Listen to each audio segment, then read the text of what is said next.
than 90% of the shots you see in Hollywood movies use what's called a farside key. This just means that if you drew a line from where the actor or actors are looking, the camera is on one side of this line and the key light, the main source of illumination, is on the other side of this line. Farside key gives you depth, it gives you dimension, and it helps create a 3D environment on a two-dimensional plane, the screen. The opposite of farside key, nearside key, flattens the subject and isn't nearly as cinematic looking or flattering to the actor. The easiest way to get a farside key is just put your key light next to the actor that the actor on screen is talking to. This is lighting 101. But what if you want to shoot multiple cameras? Or what if you want to shoot a two-shot where both actors are in frame at the same time?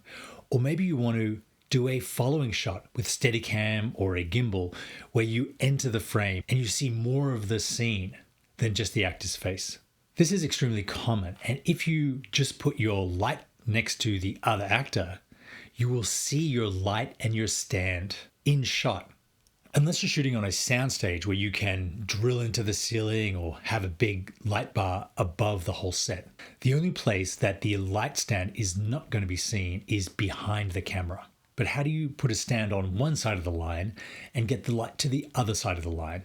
You need to boom it over the actors. For this, you'll need an arm attached to a heavy-duty stand. This is what most new cinematographers fail to appreciate. It is not the light that you're using, it's how you're going to get it to where it needs to be that is often the limiting factor. This is where combo stands and boom arms come in. They allow you to get light over your actors safely. But this is a heavier and more involved solution for solo and small crew independent filmmakers.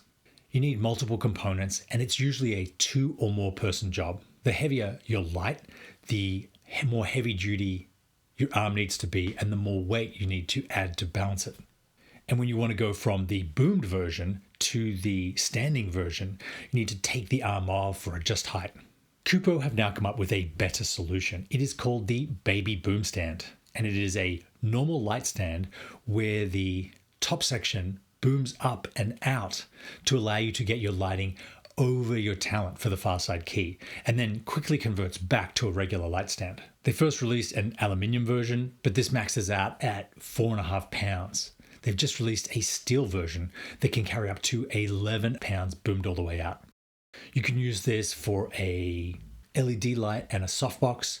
You can use the 3-way baby adapter, also from Kupo, to add a silk or a frame and then boom a light on top of that.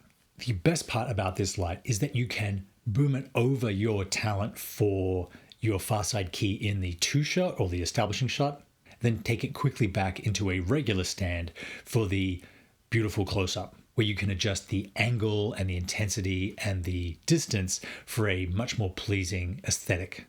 As a regular stand, the steel version can support up to 26.5 pounds. This stand also features a leveling leg for uneven terrain, whereas the aluminium version does not. Now, instead of taking a regular light stand, a C stand, and a boom arm, you're just bringing one stand that does all three. I think my favorite setup for this stand is a strong LED bounced into a 6-foot umbrella.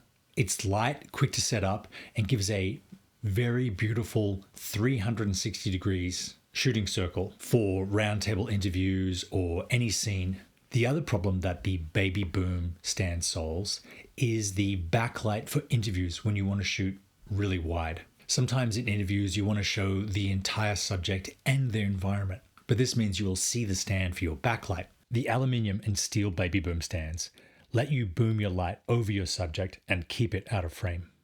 Another great use for this stand is the T-bar formation. You can drape it with black duvetine to add dimension off camera for your subjects when shooting in natural light, or you can put a 4x4 silk or grid cloth and then punch a bright light through it. This is a huge lighting source that takes less than a minute to set up. It is absolutely the quickest way to make a 6x6 frame, and you can put two of them together to make a 6x12. One last thing I've been experimenting with is to create what's called a Lindbergh frame, where you use two of these and two C-stand arms to create a small tent through which you can shoot your subject even in the brightest sunlight at midday and get a flattering image. It is rare that a company comes up with a truly new solution, but I think these steel and aluminium baby boom stands are going to replace traditional light stands just because they are so much more versatile. Thank you very much for watching. I will see you next time.